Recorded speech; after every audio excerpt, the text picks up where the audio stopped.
আসসালামু আলাইকুম। আজকে চলে আসলাম মূলত যে জমিতে পেঁপে লাগাবো। কিছুদিন আগে কিন্তু দেখেছিলেন যে জমিতে কিন্তু প্রচুর পরিমাণ ঘাস ছিল। মোটামুটি আমি ঘাস মারা বিষ দিয়ে সেটা আরকি দাবিয়ে ফেলেছিলাম একটু। তারপরে চাষ দেওয়ার পরে মোটামুটি ঘাসগুলা আরকি মারা গিয়েছিল। এরপরে কিছুদিন ফেলে রাখছিলাম। এরপর আবার যে নতুন করে যে ঘাস গজিয়েছিল আমি সেই ঘাসেও কিন্তু বিষ দিয়েছি। এজন্য ঘাস কিন্তু আউড়ে গিয়েছে। আশা করি ২-১ দিনের ভিতরে সম্পূর্ণ ঘাস মরে যাবে এবং পচে যাবে। এবং আপনারা যে বিটগুলা আরকি দেখতে পাচ্ছেন মূলত এই বিটের উপরেই আমি পেঁপের গাছের চারা রোপণ করব ইনশাআল্লাহ। যদি কোনো বালা মুসিবত না হয় অবশ্যই আমি ২-৩ দিনের ভিতরে পেঁপের গাছ লাগাবো। আপনারা দোয়া করবেন এবং আমার এই পেঁপে বাগানটা যেন সফলভাবে করতে পারি এবং আল্লাহ তাআলার রহমত থাকলে সবকিছুই সম্ভব, ভালো ফলনও সম্ভব। আপনারা এখন দেখতে পাচ্ছেন যে আমি যে ঘাস চাষ দিয়েছিলাম এবং ঘাস মারা গিয়েছে।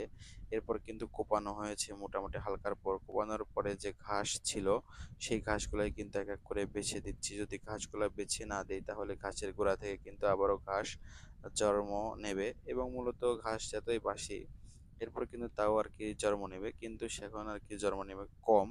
এখন মোটামুটি হালকা পাতলা নেড়ে দিলেই সেটা সম্পূর্ণ রূপে চলে যাবে। আশা করি আমি এই কাজটি করে সফল হব ইনশাআল্লাহ এবং আপনারা দোয়া করবেন। আল্লাহ তাআলার রহমত থাকলে অবশ্যই সফল হব ইনশাআল্লাহ।